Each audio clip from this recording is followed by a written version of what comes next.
Hello friends, it's me Akhila. Welcome back to my channel me and we vlogs. അപ്പോൾ അത് ഞങ്ങളൊരു കുട്ടി ഷോപ്പിങ്ങിന് പോവുകയാണ് കേട്ടോ. അപ്പോൾ എവിടേക്കാണ് പോകുന്നത് എന്നുള്ളതൊക്കെ ഞാൻ വീഡിയോയിൽ പറയുന്നുണ്ട്. അത് നമ്മൾ എവിടേക്കാണ് പോകണേ? ഞങ്ങൾ നാളെ യാദുക്കുട്ടൻ്റെ അച്ഛൻ്റെയും മമ്മയുടെയും വെഡ്ഡിങ് ആനിവേഴ്സറിയാണ്, അച്ഛൻ്റെ അമ്മയുടെയും. സോ ഞങ്ങൾ വിചാരിച്ചു അച്ചുമാമൻ്റെയും അമ്മയുടെയും യാദുക്കുട്ടൻ്റെയും വക ഒരു കുട്ടി ഗിഫ്റ്റ് വാങ്ങാമെന്ന്. സോ അത് പർച്ചേസ് ചെയ്യാൻ വേണ്ടി പോവാണ്. പറയൂ അതോ. ഞങ്ങൾ ചെറുതായിട്ട് പെട്ടു ഗൈസ്. ഇത്ര നേരം നല്ല വെയിൽ കണ്ടപ്പോഴാണ് ഞാൻ പോവാമെന്ന് പ്ലാൻ ചെയ്തത്. പക്ഷെ ഇറങ്ങുമ്പോഴേക്കും മഴ. സ്കൂട്ടിയിലാണ് പോകാൻ. ഇപ്പോൾ യാതൊക്കെ സ്കൂട്ടിയിൽ നിൽക്കാൻ തുടങ്ങി. സോ സ്കൂട്ടിയിൽ പോകാമെന്നാണ് പ്ലാൻ ചെയ്തിട്ടുണ്ടായിരുന്നത്. ബട്ട് മഴ കുറയോ നോക്കട്ടെ. ഇല്ലെങ്കിൽ കാറിൽ ഉണ്ണി ഒറ്റയ്ക്ക് ഇരിക്കില്ല. ഞാൻ ഡ്രൈവ് ചെയ്യുകയാണെങ്കിലും അവന് കാർ സീറ്റൊന്നും ഇല്ലാത്തതുകൊണ്ട് ഇരിക്കില്ല. ഇനി വല്ല ഓട്ടോ വെച്ച് പോകേണ്ട വരുമോടാവും. മഴ കുറയോ നോക്കാം. കുറച്ച് ടൈം കഴിയുമ്പോഴേക്കും മഴയൊക്കെ കുറഞ്ഞു കേട്ടോ. അങ്ങനെ നമ്മൾ അവിടെ എത്തി സാധനങ്ങളൊക്കെ വാങ്ങിച്ചിട്ടുണ്ട്. അതിൻ്റെ വീഡിയോസൊന്നും എടുക്കാൻ പറ്റിയില്ല. ഉണ്ണീനെ ഒറ്റയ്ക്ക് മാനേജ് ചെയ്യാൻ കുറച്ച് ടാസ്ക്കായിരുന്നു. അങ്ങനെ നമ്മൾ അമ്മ എത്തുമ്പോഴേക്കും അതിസാഹസികമായി തിരിച്ച് വീട്ടിലെത്തിയിരിക്കുകയാണ്.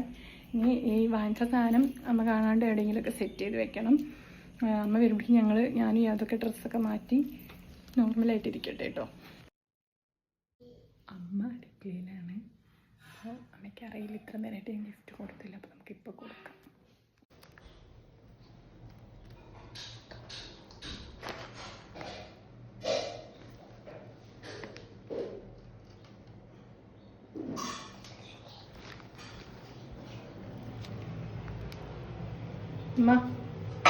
Happy wedding anniversary. യാദുക്കുട്ടൻ്റെയും അച്ചുമാമൻ്റെയും എൻ്റെയും വക. അച്ഛൻ്റെയും അമ്മ തന്നെ പിടിച്ചോളൂ രണ്ടുപേർക്കും. Yadu clap clap.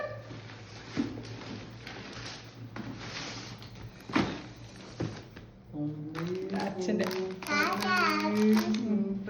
സൂപ്പർ.